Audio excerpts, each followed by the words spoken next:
Então, se eu fui triste na adolescência, eu não lembro mais, porque eu descobri que eu precisei sobreviver até hoje pra poder ser isso, sabe? Ser essa pessoa que cresce com a história do outro, que reconhece o poder do outro e que faz com que outras pessoas vejam esse poder também.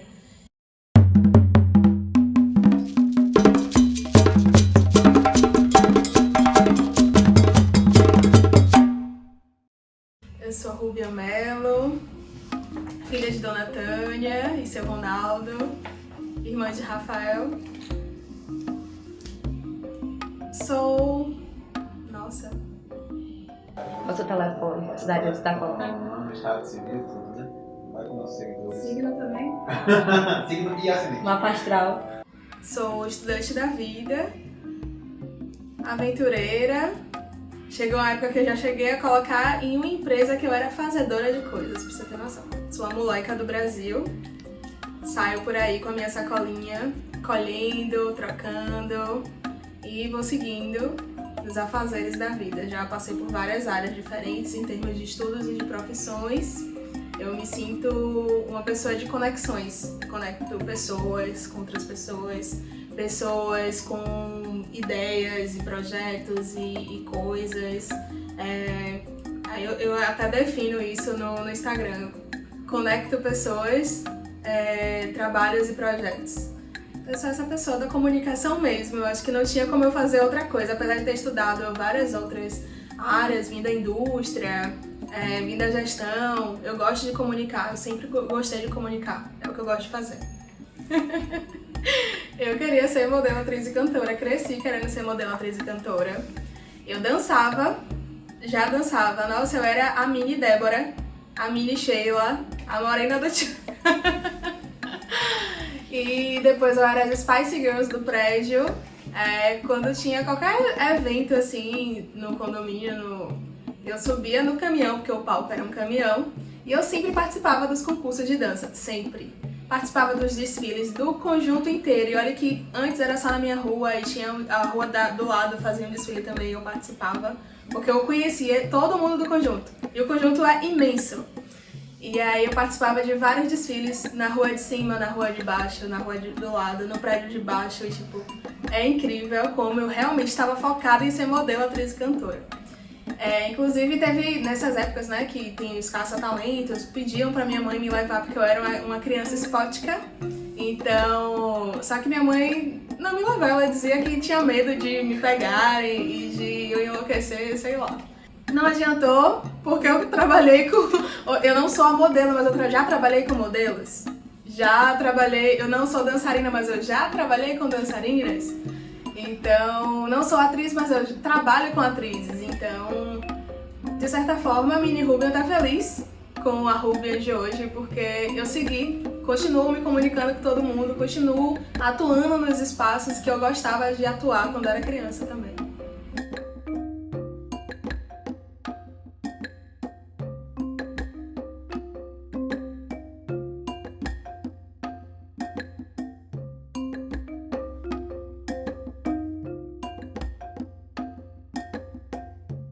Eu cresci com as Spice Girls, né? Foi no meu momento consciente. E a Mel B, meu Deus, eu era a Mel B. E o meu cabelo era igual da Mel B.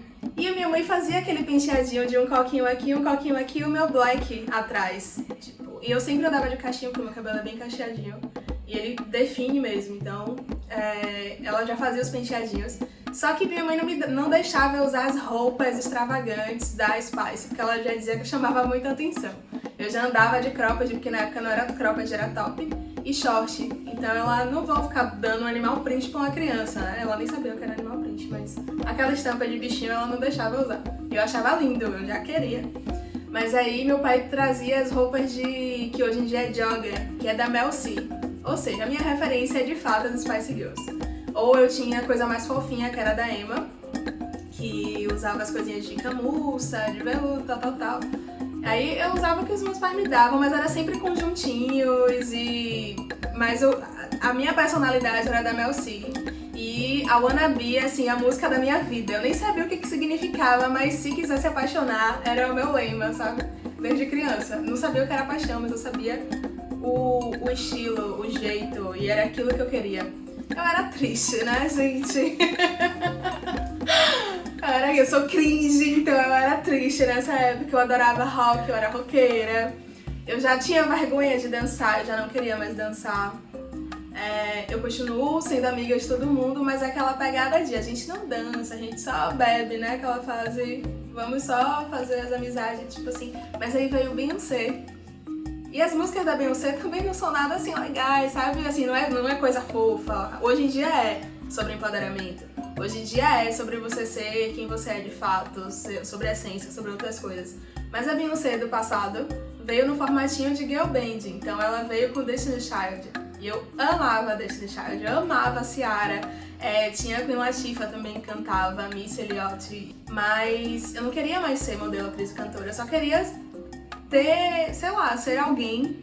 E aí eu já pensava em ser uma grande empresária. Em que área, não sei.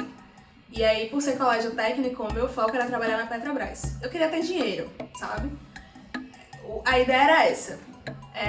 Eu não conseguia ver mulheres nesses espaços, né? Eu não conseguia ter essas referências femininas. Então eu queria construir. Então essas coisas já entravam na minha cabeça, esses questionamentos. E aí eu não tinha uma referência assim em termos de pessoas, mas eu olhava para os espaços e vi o que faltava, e faltava muita coisa. Nossa, faltava muita coisa. Ao ponto de eu fiz faculdade de gestão e também ainda não era o suficiente. Então foi uma época muito louca, porque eu me formei com 21 anos em uma graduação. Ainda não era suficiente, já foi logo para pós-graduação, porque eu queria estar naquele lugar, eu queria alcançar aquele espaço onde não é nem dizer que nunca me quiseram porque eu não sabia, eu simplesmente estava indo. E eu achava que o que eu fazia era mais do mesmo. Gente, eu não faço mais que minha obrigação, que é fazer o meu trabalho. Mas aí eu fui promovida 2 vezes em menos de 2 anos. E fui percebendo, hoje analisando, eu percebi que eu fiz muito mais do que quem estava lá em cargo que deveria estar fazendo isso, né? Então, entendi o porquê que eu fui promovida. Eu não fui promovida porque eu era bonitinha, eu não fui promovida porque eu era a única mulher no setor. Fui promovida porque, de fato, fez a diferença. Buscava melhorar os espaços, pegava os estudos e aplicava, né? E quando o meu primeiro emprego, assim, trabalho formal, carteira assinada, a presidente era uma mulher. E aí aquilo, quando eu conheci ela, nossa, realização de sonho. E assim, eu só era um auxiliar de cargas. E eu conheci a presidente da empresa e eu fiquei felizona, abracei, a gente conversou por um tempão. E depois disso me impulsionou a continuar, né, nesse espaço de fazer essa graduação, de fazer essa pós, de alcançar outros espaços e conquistar esse caminho. Mas nesse lugar eu não conseguia fazer tantas conexões, então eu sempre achava que faltava alguma coisa. Nossa, falta alguma coisa ainda, falta alguma coisa. E aí, de vez em quando, vinham os lapsos daqueles questionamentos sociais, daqueles questionamentos do lugar da mulher, daqueles questionamentos...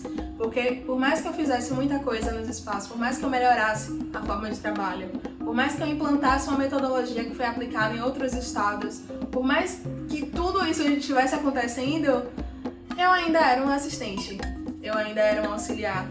E aí eu ficava, nossa, mas por quê, né? E aí eu também tinha, para além disso, eu tinha outros questionamentos em termos de... Já começou a vir a Rubiana feminista. Por quê? É porque eu sou mulher? Por quê? Será que é porque eu sou uma mulher negra? Enfim, outros questionamentos que começaram a futucar o interno, né? E aí eu larguei tudo pra fazer comunicação e estagiar no jornal da cidade. Como assim, largar um emprego, né? Com um plano de carreira para ser estagiária. Fiz porque eu de vez em quando eu dou um salto de fé, porque eu acho que vai dar certo, eu só acredito. Eu vou pisando e aí o universo vai botando o chão. Nesse primeiro salto de fé, consciente assim da vida, que foi o estágio, eu nem pensei em dinheiro, eu não pensei em nada. Eu morava com os meus pais, então não era uma coisa que, apesar de já contribuir com a renda da família, não era uma coisa que, nossa, a gente vai se dar muito mal. Não, dava pra segurar as pontas e tal. Só teve que adiar o plano de dependência. E aí, mas a alma estava feliz, porque nesse estágio eu realizei sonhos. Eu estava trabalhando com cantores, com atrizes, com modelos, e eu entrei no meio artístico, no meio cultural. Eu fiz várias coletivas de imprensa, eu fiz entrevistas exclusivas, eu dava ideias de pauta e as pautas iam para os jornais. Eu ganhei um prêmio de jornalismo investigativo, assim, o principal editoria assim, do jornalismo, uma editoria bem respeitada no jornalismo.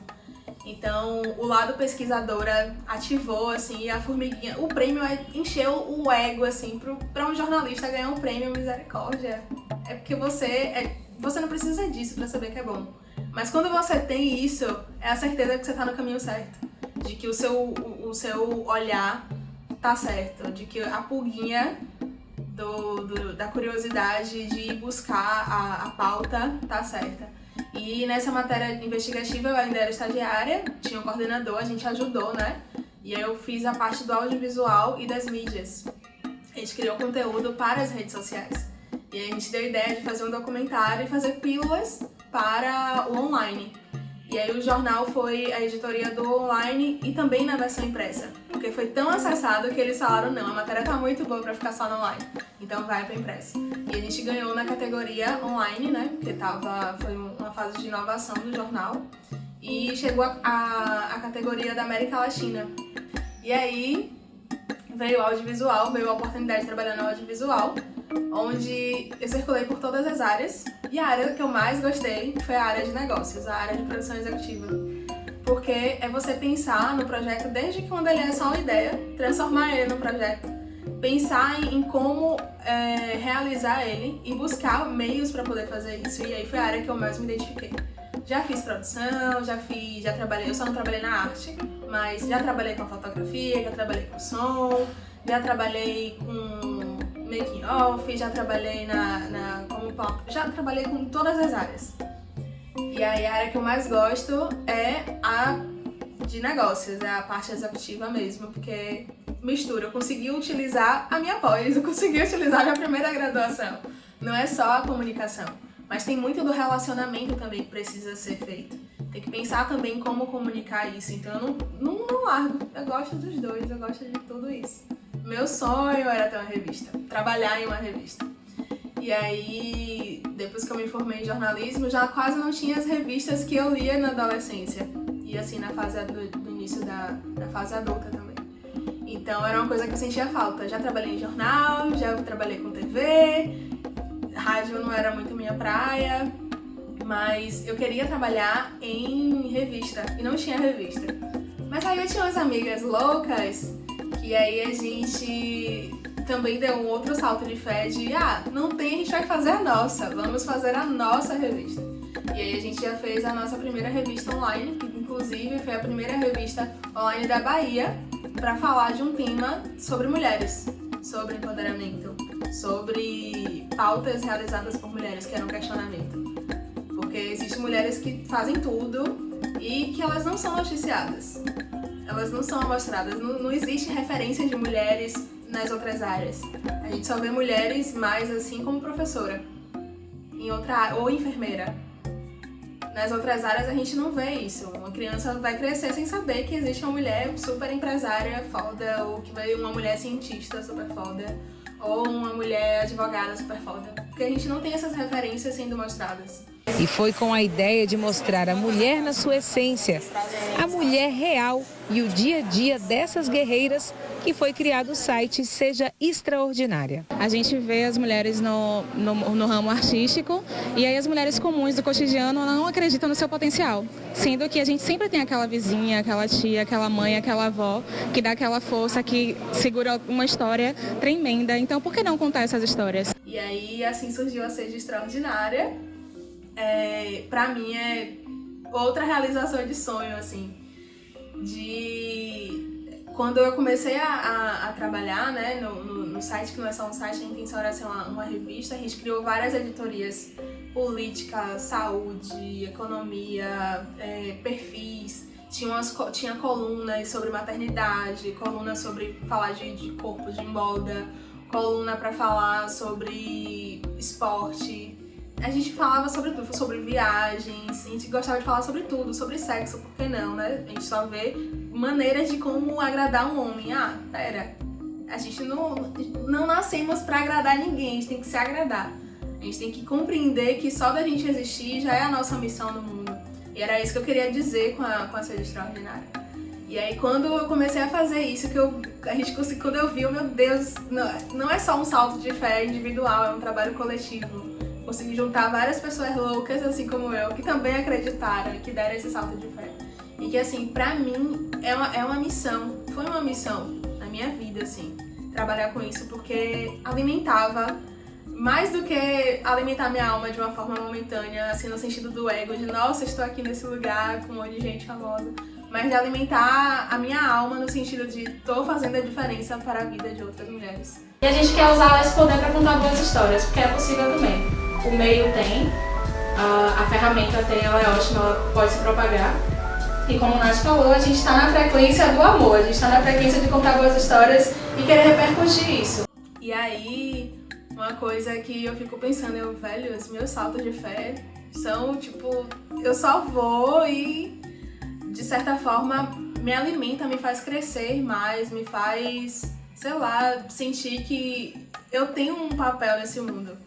Então, se eu fui triste na adolescência, eu lembro mais, porque eu descobri que eu precisei sobreviver até hoje pra poder ser isso, sabe? Ser essa pessoa que cresce com a história do outro, que reconhece o poder do outro e que faz com que outras pessoas vejam esse poder também. Então, eu me senti assim, a mágica, sabe? Fazendo várias alquimias de histórias e, mais uma vez, fazendo conexões, levando essas histórias para que outras pessoas pudessem ver mais. Histórias de vida, de luta, de quebrar barreiras, de renascer quando ninguém mais acredita. Suas dores, vivências, alegrias e aprendizados foram transformados em textos e imagens, registros que foram eternizados. Aqui aprendemos que toda mulher é extraordinária e que podemos ganhar o mundo com nossa força e voz. E isso não serve só para as histórias que contamos, serve para nossas vidas também. A extraordinária é construída por muitas mãos potencializadoras nas áreas que se dispõem a atuar. E temos a certeza de que seremos extraordinárias por onde quer que a gente vá. Eu sou essa pessoa super inquieta e essa pessoa múltipla.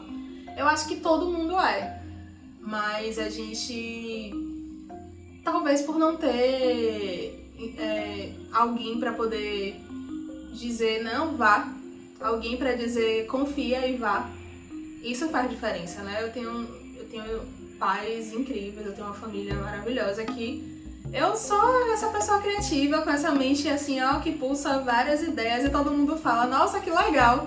Ninguém fala, deixa de ser louca, aquieta e vai fazer o que você tem que fazer, que é só isso. Ninguém nunca me limitou. Pelo contrário, só alimentou a minha mente inquieta pra seguir, pra ir fazer o que eu acredito. Se eu errar, se eu me estribuchar, eu tenho aonde voltar. Eu tenho pra quem recorrer. Eu penso em fazer a diferença, assim. E eu quero fazer a diferença, eu continuo querendo fazer a diferença na vida das pessoas, eu continuo querendo fazer a diferença na sociedade, eu continuo querendo fazer sentido na vida, nessa existência, impactar a sociedade de alguma forma. Ainda penso muito em fazer isso. E eu acho que onde eu estou agora, eu consigo fazer isso também. Porque a gente agora tá sendo através da educação. Assim, você vê que eu rodo. Sempre tem o fio condutor do fazer a diferença e fazer sentido na sociedade. Nunca é algo só pra mim. Eu acho que eu me sinto feliz quando eu tô vendo que tá fazendo sentido pra outras pessoas também. E eu acho que o meu futuro, o meu presente, o ser também uma grande empresária, passa por isso. Eu quero conseguir fazer essa diferença, eu quero conseguir fazer esse sentido para a sociedade de alguma forma, ser útil de fato para a sociedade de alguma forma.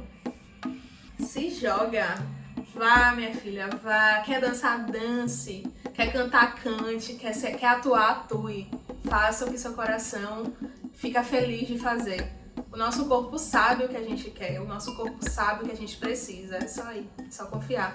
Dê salto de fé, vá mesmo, acredite no que você acredita, faça. Faça. Só faça. Eu acho que não tanto arte no sentido artístico como a gente conhece, mas é arte da mulher negra no sentido de desenvolvimento. Na arte de lidar, de ter o jogo de cintura. Isso faz parte. O saber que você pode ser o que você quiser, que você pode ir aonde você quiser. E que você tem potencial para fazer a diferença, para fazer o que você nasceu para fazer, sabe? E mesmo se você não estiver fazendo neste momento o que você acha que deveria ter feito, você está fazendo porque preciso fazer isso para sobreviver, não se preocupe, porque isso também faz parte da sua missão. A gente nunca deixa de ser o que a gente nasceu para ser. A gente só faz outras coisas porque a gente tem multipotencialidades. E é isso. Então isso é arte de mulher negra também. Em março de 2018, a Sede Extraordinária foi colocada no mundo. Era o primeiro site baiano de jornalismo sobre mulheres, feito por mulheres. Foram momentos lindos que compartilhamos juntas e desejamos que esse brilho permaneça aquecendo os corações vida afora. Afinal, somos extraordinárias. Câmera 1, ok. Câmera 2. Ok. Obrigada!